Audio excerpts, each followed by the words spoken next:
반갑고 환영합니다. 오늘은 저희가 이제 함께 보실 말씀은 골로새서하고 빌레몬서인데요. 골로새서는 총 4장이죠. 그리고 빌레몬서는 1장이에요. 총 5장이어서 오늘 좀 마음의 여유를 가지고 말씀을 좀 천천히 좀 살펴보도록 하겠습니다. 먼저 골로새서의 개관과 시대적 배경을 좀 살펴보겠는데요. 골로새라는 이 지역은 소아시아 에베소에서 유프라테스 강으로 통하는 주요 도로에 위치했던 그런 도시였습니다. 그래서 주요 무역로에 있었던 탓에 1세기 이 골로새 지방은 사이비 종교가 창궐했던 그런 지역으로 알려져 있습니다. 이런 지역적인 영향으로 골로새 교회는 여러 가지 어려움에 처할 수밖에 없었습니다. 초대교회가 그러했듯이 골로새 교회는 유대인에게는 실패한 메시아를 추종하는 불온 세력으로 낙인을 찍혀서 공격을 당했고, 또 로마 제국으로부터는 예수님이 죽으실 즈음에 황제에 즉위했던 클라우디우스, 우리 이제 성경에는 글라우디오 황제라고 나오는데, 이 황제의 칙령을 따르지 않아서 불온 세력으로 또 몰려서 핍박을 당하는 그런 어려운 상황이 있었습니다. 로마 제국에는 신은 많을수록 좋다, 이러한 인식을 가졌었는데요. 그래서 정복된 종족의 신들을 제국 내에서도 섬길 수 있도록 하였는데, 그러기 위해서 2가지 조건을 황제는 칙령으로 반포했습니다. 첫 번째는 로마의 신을 최상의 신으로 인정하는 것이었습니다. 그리고 2번째는 황제도 신으로 승부해야 하는 이 2번째 이 조건, 이 2가지를 행하면 어떠한 신이든지 정통 신앙으로 인정해주고 로마의 신전에 아예 모셔서 제사할 수 있도록 그렇게 했었죠. 그런데 기독교는 이 칙령을 따를 수가 없었습니다. 그래서 기독교인들은 상대방을 존중하지 않는 편협한 사람들, 모관한 그런 어떤 세계관을 가진 사람들로 인식이 되면서 제국의 평화와 번영에 해로운 존재로 그렇게 인식되기 시작했습니다. 그래서 특히 제국의 수도인 로마시는 기독교인을 어떻게 했느냐면 추방시켰죠. 그래서 로마 교회를 섬기던 브리스가와 아굴라를 비롯한 기독교인들이 추방을 당했던 사건들이 바로 이런 배경에서 일어났던 것입니다. 그런가 하면 당시 그 골로새 교회에 침투한 사이비 종교, 또 혼합주의적인 이단들, 특히 유대주의, 또 천사 숭배와 신비주의, 그 다음에 금욕주의, 영지주의 등등 골로새 교회에 만연된 이단의 사상들이 기독교의 복음을 뿌리째 변질시키는 그런 어려움이 이제 처할 수밖에 없었습니다. 이러한 형편에 처하자 골로새 교회를 섬기던 에바브라, 이 사람은 당시 AD 62년경이었는데요. 로마 감옥에 수감되었던 바울 사도에게 보고하였죠. 사도 바울은 교회가 처한 이 어려운 현실을 풀어나가기 위해서 이 골로새서를 쓰는데, 골로새서에 이것을 풀어나가기 위한 그 3가지를 제시하고 있는 것을 우리가 알 수가 있는데요. 이것을 살펴보면서 읽는 것이 골로새서를 보다 명확하게 이해하는데 도움이 될 것입니다. 그래서 오늘 바울이 제시한 이 3가지가 무엇인지를 살펴보면서 이것을 중심으로 말씀을 보겠는데요. 첫 번째는, 그렇다면 바울이 제시하고 있는 첫 번째가 무엇인가? 지존자의 문제였습니다. 누가 지존자인가? 지존이라는 것은 무엇이죠? 우주 만물에서 가장 지극히 존귀한 유일한 자. 비슷한 시기에 쓰인 에베소서가 그 교회론에 집중하고 있다면, 이 골로새서는 기독론, 그러니까 기독, 그리스도를 한자로 표기한 것이 기독이죠. 기독이 누구신가, 그리스도가 누구인가를 밝히는 데 초점을 두었습니다. 로마 제국 당시 지존자는 로마 황제였죠. 로마사를 연구하는 학자들은 로마 제국이 멸망하게 된 이유 중에 하나로 납 중독을 이야기합니다. 제가 초등학교 1, 2학년 때였던 것 같아요. 그 동네에서 가장 부자였던 친구가 있었는데 그 친구의 집에 가서 저는 처음으로 집 마당에 그 수영장을 보았습니다. 미국이 아니라 한국이었어요. 그래서 그 집에 놀러 가면 큰 통에 그 은빛 이렇게 네모난 금괴 같은 이런 덩어리가 있었는데 그게 무엇이냐면 납이라고 그러더라고요. 이제 그 친구의 집에 그 아버지가 쇠나 철 이 원자재를 판매하는 사업을 하셨는데요. 그게 굉장히 값비싼 거라고 그래서 못 만지게 하더라고요. 비싼 것보다도 이제 아마 그때는 이게 얼마나 위험한지 잘 알려지지 않았었는데 로마 시대에도 이 납은 굉장히 비싼 그 신소재였죠. 그래서 이것을 가지고 신상품을 개발해서 사용했는데 로마 제국 시대에 납을 제국의 주요한 그 도시에서 사용했었을 때 납 공장에서 일하는 인구가 무려 100만이 넘었다고 합니다. 물이 통과하는 수도관에 이 납을 사용했고요. 주방기구, 냄비, 주전자, 프라이팬, 컵 등뿐만 아니라 화장품, 분처럼 이렇게 바르면 얼굴이 반짝반짝 빛나면서 그 조명이 있었을 때 아주 빛나는 그래서 화장품으로도 사용을 했었고 촛대 또 음식 소재인 사파라는 것을 만들었는데 이 사파가 굉장히 치명적이었다고 그래요. 로마 시대에는 설탕이 없어서 설탕 대신 이 포도를 따서 끓여서 이것을 졸여서 설탕을 대용해서 썼는데 이것을 이제 만드는 과정을 보면 납이 들어간 큰 냄비 같은 솥에다가 이것을 넣고 하루 정도 졸인다고 그래요. 그런데 이제 이것을 가지고 또 더 졸여서 만드는 데프툼이라는 것이 있었는데 이것은 무엇이냐면 포도주에다가 첨가해서 만들면 포도주의 풍미를 더 강하게 하기 때문에 아주 값비싼 포도주가 된다고 합니다. 그런데 학자들에 의하면 이 포도주는 적은 양도 심각한 납 중독에 걸릴 수 있는 그런 것이었다고 합니다. 그래서 이를테면 스테이크 요리를 하면 납이 들어간 팬에 고기를 넣고 포도주 이 산이 있잖아요.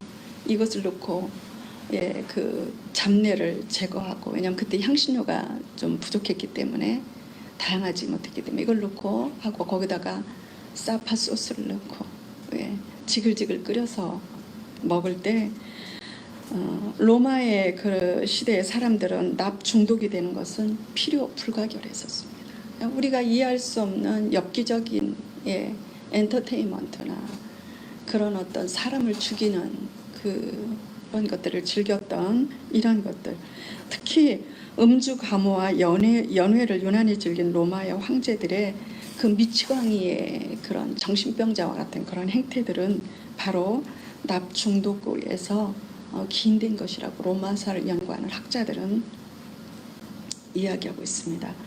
왜 이렇게 시대적인 배경과 이 격안을 장황하게 이야기하는가? 바로 이런 로마의 황제들이 바로 지존자였었습니다. 그런데 골로새서에서 바울 사도는 그리스도인들에게 진정한 지존자를 선포하고 있죠. 바로 예수 그리스도이십니다. 예수 그리스도는 교회의 머리로만 우리가 이해하기가 쉽지만 이 골로새서는 예수 그리스도가 과연 누구신가를 말씀하고 있는데 이제 성경을 좀 읽으면서 살펴보도록 하겠습니다. 골로새서 1장 15절에서 17절 말씀을 우리가 좀 합독하도록 하겠습니다.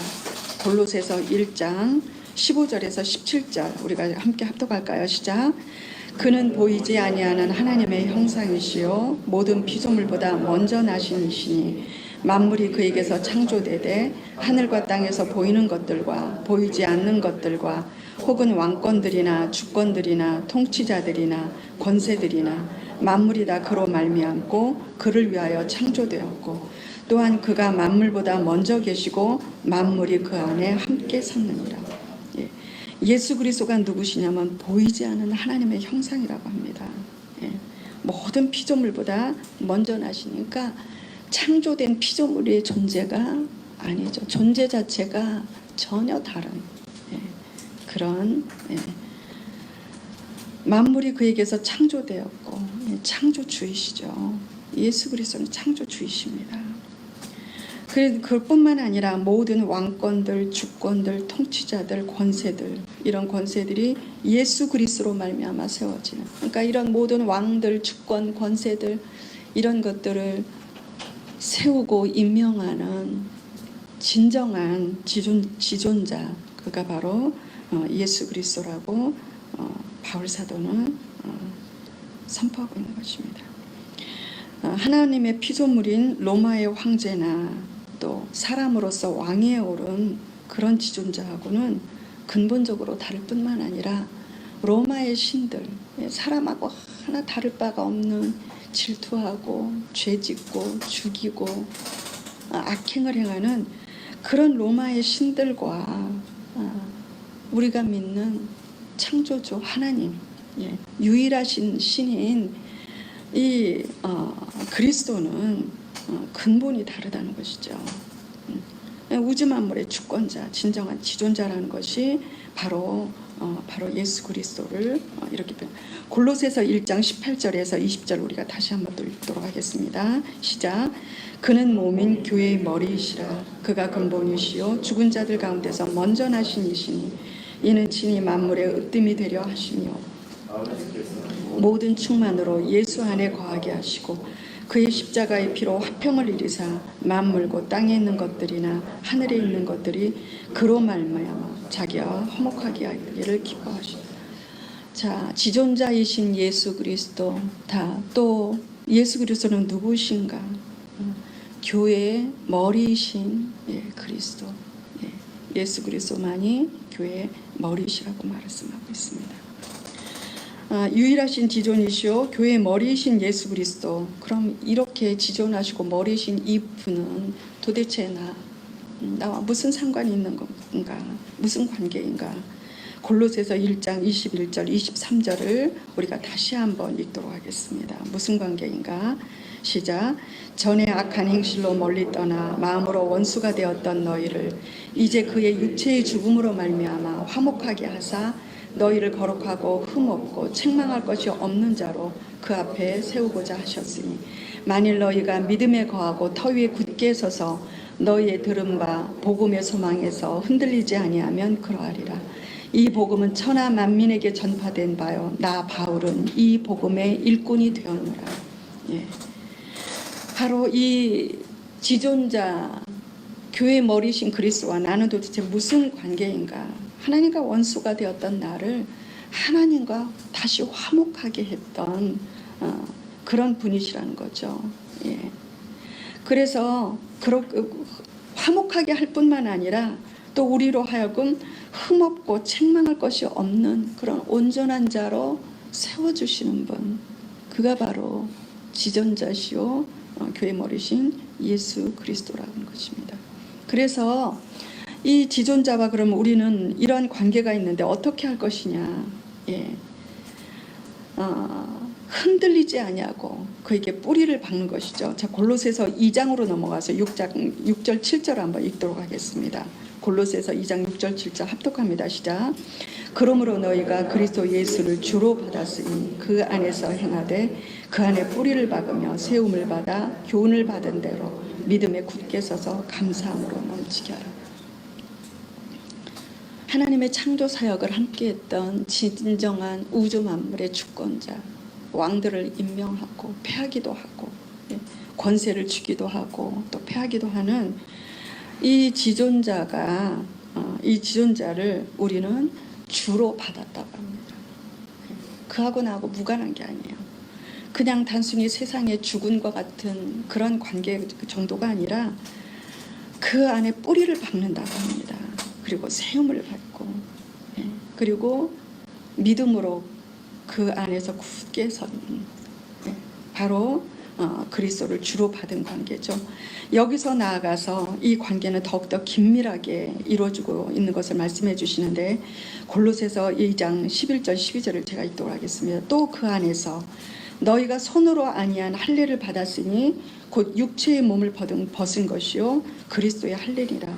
너희가 세례로 그리스도와 함께 장사되고 또 죽은 자들 가운데서 그를 일으키신 하나님의 역사를 믿음으로 말미암아 그 안에서 함께 일으키심을 받았느니라.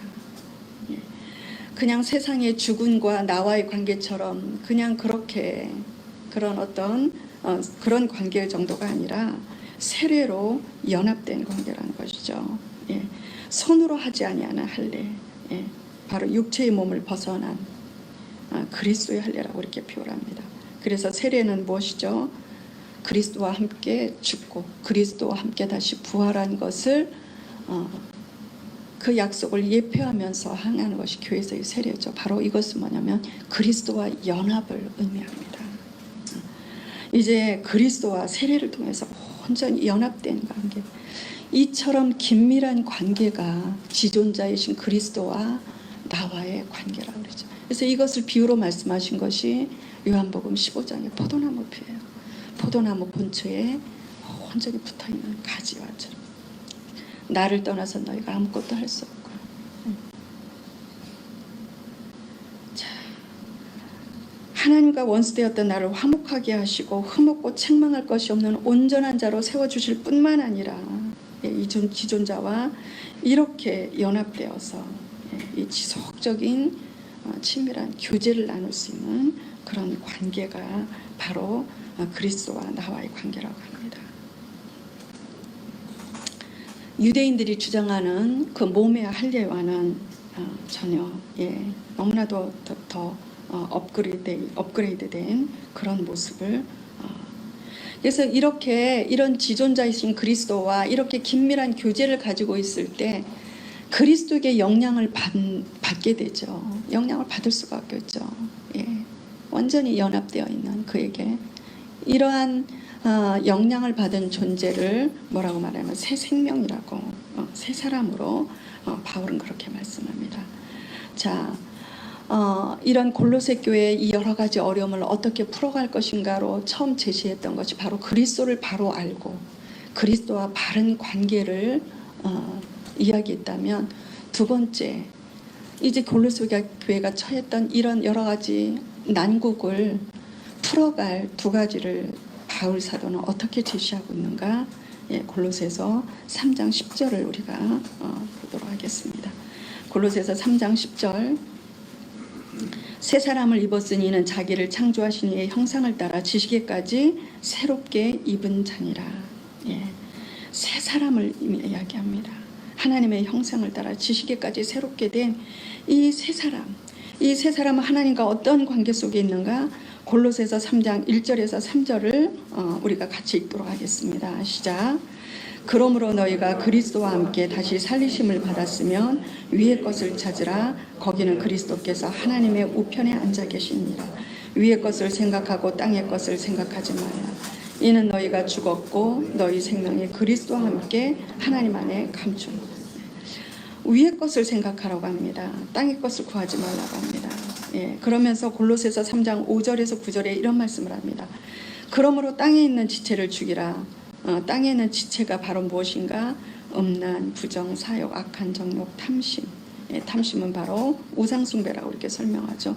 이것들로 하나님의 진노가 임하였느니라. 너희도 전에 그 가운데서 살 때는 그 가운데서 행하였으나 이제는 너희가 이 모든 것을 벗어버리라. 분함, 노여움, 악의, 비방, 너희의 부끄러운 말들, 이런 것을 벗어버리라고 말씀합니다. 그러면서 9절에 서로 거짓말하는 하지 말라. 옛사람과 그 행위를 벗어버리라. 새 사람이 나오고 옛사람이 나오죠. 새 사람이 새 사람으로 살려면 옛사람, 옛날 개혁성경이나 옛자라고 표현했는데요. 이 옛사람을 벗어버려야 된다는 것이죠. 그래서 이 옛사람의 그런 어떤 소욕을 일기하는 우리 안에 있는 땅의 지체들을 죽여버리라고 그렇게 사도 바울은 말씀하고 있습니다.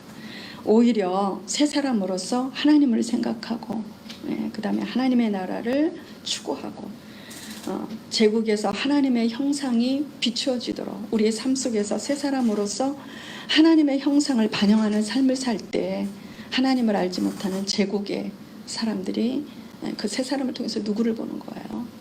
하나님을 볼 수 있도록 그렇게 살라는 거예요. 로마서에서는 이것을 새 생명으로 행하게 하기 위해서 구속하셨다고 말씀하시죠. 그러면 이 세 사람의 대인관계는 어떠한 관계인가? 골로새서 3장 12절에서 14절 이 대인관계를 말합니다.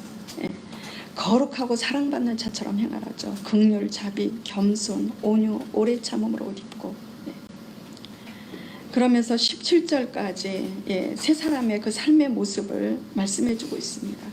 그런가 하면 세 사람의 가정생활 3장 18절에서 21절이죠. 부부생활 남편에게 아내는 복종하고 주 안에서 이게 마땅한 거라는 거예요. 오늘날 주 안에서 가정에서 남편에게 복종하십니까? 성경 말씀은 우리에게 이렇게 보면 남편들은 어떻게 해요?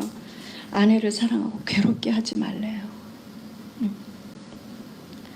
남편은 괴롭게 하시지 아내들 좀 괴롭게 하시지 않으시길 바랍니다. 20절에 자녀들은 어떻게 부모에게 순종하고 아비들은 자녀들을 노엽게 하지 말라. 아버지만을 말씀하는 것이 아니죠. 부모. 자녀들에게 노엽게 하고 마음 상하게 하지 말고 왜 낙심할까. 그러면서 세 사람의 사회생활을 골로새서 3장 22절에서 4장 1절을 말씀하고 있는데요. 종들은 모든 일에 육신의 상전들에게 순종하되 사람을 기쁘게 하는 자가처럼 눈가림으로 하지 말고 오직 주를 두려워하여 성실한 마음을 하라. 우리가 직장에서 옛날에는 노예가 그 가정 안에서 했었죠. 근데 오늘날은 노예는 아니니까 무슨 일을 하든지 마음을 다해서 하라고 합니다. 우리가 직장에서 일을 어떻게 해야 할지 제시해 주는 말씀이죠. 죽게 하듯 그리스도께 하듯 그렇게 하라고 말씀하고 있습니다. 왜? 기업의 상을 주께서 받을 줄 아는 우리가 세상 가운데서 행하는 이 일을 통해서도 하나님 앞에 상급이 있다는 거예요. 직장에서 그 마땅한 대우를 해주지 못하고 알아주지 못했을지라도 세상에서 상을 받으면 하늘에서 상이 없다고 하시죠. 하나님께서 상 주실 것을 저는 믿습니다. 그 마음으로 우리 골로새서 4장 9절을 이제 보도록 하겠습니다. 같이 합독할까요? 시작. 신실하고 사랑을 받는 형제 오네시모를 함께 보내노니 그는 너희에게서 온 사람이라 그들이 여기를 다 너희에게 알려주리라. 여기서 오네시모라는 사람을 이야기합니다. 골로새서 4장 이제 뒷부분에는 골로새 교회의 그 교회 공동체에 대해서 설명합니다. 이 교회는 세상의 공동체와 다르죠. 유기적인 공동체라고 표현합니다. 예수 그리스도가 교회의 머리시고 우리는 그의 몸에 있는 붙어있는 지체. 그래서 유기적인 공동체는요, 어느 한 누군가는 너무나 중요하고 누구는 중요하지 않은 존재가 없어요. 머리가 아무리 중요해도요, 머리로 걸어 다닐 수 있습니까? 머리로 어떻게 걸어야 됩니까? 이 발이, 이 발바닥 아무리 소중해 보이지 않아도 거기에 좀 상처가 나면은요, 매일 더러운 거 딛고 다녀도 못 걸어 다녀요. 머리가 있은데 어느 하나도 중요하고 중요하지 않은 것이 없고 모든 것이 너무나도 없어서 안 될 소중한 존재들로 유기적으로 연합된 공동체가 바로 교회라는 것이죠. 여기서 보면 오네시모를 이야기하는데요. 이 바울 사도는 이제 골로새 교회가 처했던 어려움을 풀어나가는 그러한 것으로 제시해주고 있는 것이 바로 무엇이냐면 공동체예요. 이 공동체는 그리고 빌레몬서는 골로새 교회의 공동체가 어떠했는지를 구체적으로 보여주는 것이 바로 빌레몬서입니다. 빌레몬이라는 사람은 그 골로새 교회를 섬기던 사람이죠. 그래서 빌레몬서로 좀 넘어가 보도록 하겠습니다.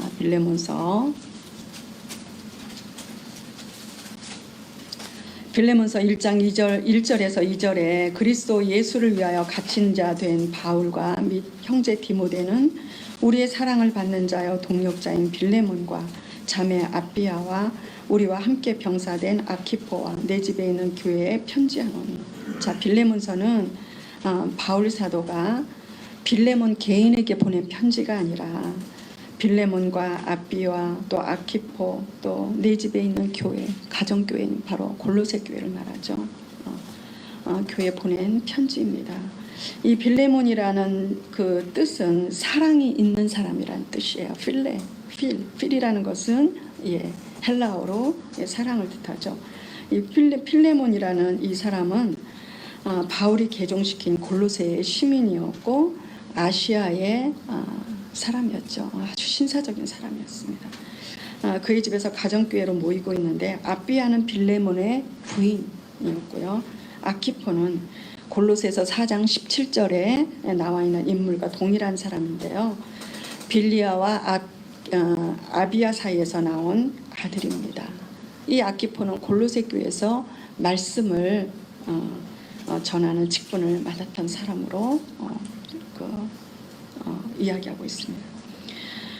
골로새서 4장 9절에 오네시모라는 사람은 이 빌레몬서에 나오는 오네시모하고 동일한 인물인데요. 이 사람은 주인인 빌레몬의 그 재산을 훔쳐서 도망친 노예였습니다. 빌레몬서 1장 9절 14절에 그러면 이 바울 사도는 빌레몬서에서 무엇을 말씀하고 있는가? 빌레몬에게 하고 싶은 이야기야. 도리어 사랑으로서 간구하노라. 나이가 많은 나 바울은 지금 또 예수 그리스도를 위하여 갇힌 자 되어 갇힌 중에서 낳은 아들 오네시모를 위하여 내게 간구하노라. 그가 전에는 내게 무익하였으나 이제는 나와 내게 유익함으로 내게 그를 돌려보내노니 그는 내 신복이라. 그를 내게 머물러 있게 하여 내 복음을 위하여 갇힌 중에서 내 대신 나를 섬기게 하고자 하나 다만 내 승낙 없이는 내가 아무것도 하기를 원하지 아니하노니 이는 너의 선한 일이 억지같이 되지 아니하고 자유로 되게 하려 함이라. 바울 사도는 로마 감옥에서 이 오네시모를 만나게 되었습니다. 그리고 그를 만나서 거기서 복음을 전하죠. 이 복음을 받은 오네시모가 감옥에서 거듭나게 되었습니다. 오네시모는 과거에 죄악된 행동과는 달리 바울을 도와서 복음 사역을 하는 하나님의 일꾼, 아주 바울의 참모가 되었습니다. 그런데 바울 사도는 주인인 빌레몬의 허락 없이는 오네시모를 자기 곁에 두려고 하지 않았습니다. 당시 노예는 주인의 소유였고 무엇보다도 도망친 노예는 사형에 처할 수 주인의 뜻에 따라서 사형의 형벌을 받는 것이 이 시대의 관리였습니다. 이런 이유로 바울은 복음을 전하는데 누를 끼치지 않기 위해서 빌레몬에게 오네시모를 위해서 이렇게 간구하는 편지를 그 대사도가 한갓 도망친 노예를 위해서 이렇게 편지로 간구하고 있는 모습을 마음이 좀 울컥하지 않습니까? 빌레몬서 1장 16절에서 19절 우리가 좀 합독하도록 하겠습니다. 시작. 이후로는 종과 같이 대하지 아니하고 종 이상으로 곧 사랑받는 형제로 둘지라. 내게 특별히 그러하거든 하물며 육신과 주 안에서 상관된 내기랴. 그러므로 내가 나를 동력자라고 알지인데 그를 영접하기를 내게 하듯 하고 그가 만일 내게 불의를 하였거나 내게 빚진 것이 있으면 그것을 내 앞으로 계산하라. 나 바울이 친필로 쓰노니 내게 갚으려니와 내가 나 이외에 내 자신이 내게 빚진 것을 내가 말하지 아니하노라. 바울 사도는 그 편지에서 노예인 오네시모를 종으로 대하지 말 것을 권하죠. 종이 아니라 사랑받는 형제로. 그러니까 뭐예요? 종에서 풀어주라는 얘기죠.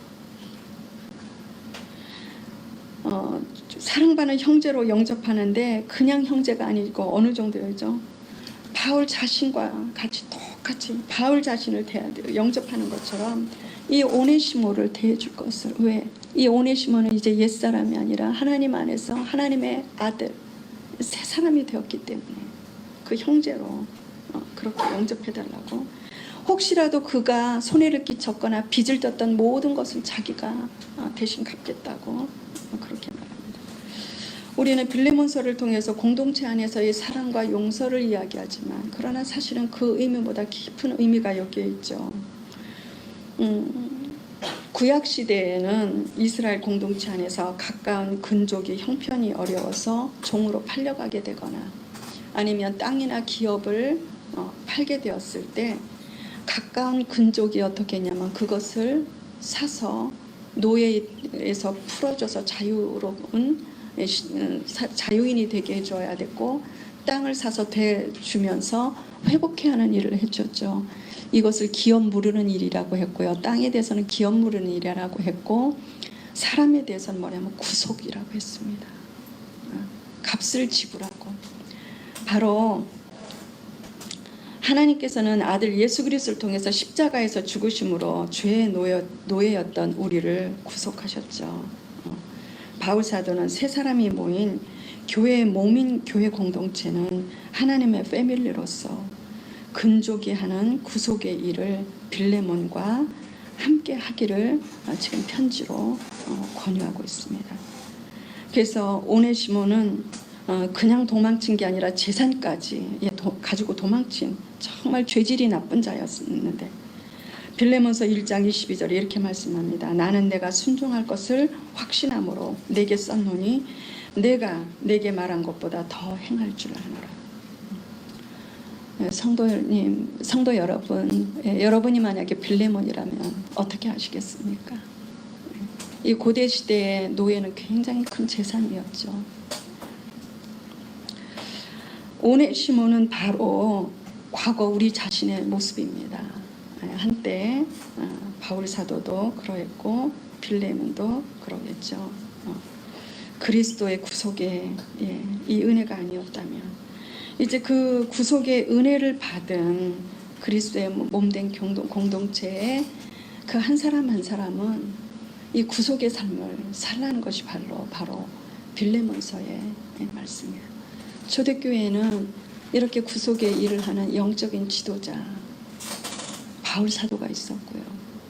이런 일을 아낌없이 순종하면서 행하는 빌레몬 같은 교회를 섬기는 사람이 있었고요. 오네시모와 같은 기구한 사람이었지만 자유인이 되는 이 드라마틱한 아침에 저는 이 말씀 아침에 이렇게 준비하면서 아침에 한 편의 요즘 막장 드라마하고 다른 천국의 드라마를 보는 것 같은 이 은혜가 저한테 밀려왔습니다. 오늘 이 골로새서는 골로새 교회는 바울이 보낸 그 편지를 보낸 교회 중에서 가장 그 영향력이 작은 교회였다고 말합니다. 그래서 사도행전에는 골로새서에 대해서 골로새 교회에 대해서 아예 언급도 없고 골로새 교회를 누가 건립했는지 주차도 나오잖아요. 바울에게 은혜를 받았던 에베소에 와서 은혜를 받았던 사람들에게 복음을 접했던 빌레몬과 또 에바브라 같은 사람에서 세워졌다고 추정할 뿐이죠. 따라서 골로새서도 다른 서신서에 비해서 그렇게 중요한 영향력이 그 좀 낮은 그런 서신서로 평가되었었지만 근래에 들어서 이 골로새서는 새롭게 평가되고 있습니다. 왜? 이 골로새 교회는 너무나 다른 교회죠. 바로 구속의 이러한 그 역사를 이뤘던. 그래서 역사가들은 그렇게도 말합니다. 골로새서가 거대한 로마 제국을 뒤집어 엎었다고요. 오늘날 우리 대한민국에는 지금 평등법 이상으로 얼마 전에 교회에서 세운 복지관에서 이제는 종교의 색채를 띠면은 불법으로 걸려들게 된다는 금해졌다는 그런 이야기를 충격을 받았습니다. 아직 평등법이 나오지 못했는데도 초대교회의 골로새 교인들과 그 다음에 초대교회 성도들은 이 말씀대로 그리스도를 바로 알고 그와의 바른 관계와 교제를 끊임없이 하면서 새 사람으로 온전하게 되어서 그들을 통해 세워진 공동체의 구속의 사랑을 실행하면서 로마 제국은 뒤집어졌어요. 그들이 그렇게 무참히 처참하게 사자밥이 되면서도 로마인들은 한 번도 경험하지 못했던 그 평화로운 얼굴로 죽는 모습들을 보면서 도대체 왜 저들이 저런가 그러면서 70인경 헬라어로 번역된 70인경을 읽으면서 로마 사회는 기독교 국가로 뒤집어지게 되죠. 오늘날 우리가 대한민국을 바라볼 때 로마 제국에 비해서 얼마나 작습니까? 이 나라가 복음의 국가로 변화되는 것이 바로 이 골로새서와 이 빌레몬서가 우리에게 주신 말씀이지 않습니까? 오늘 이 말씀을, 이 믿음을 가지고 우리가 기도할 때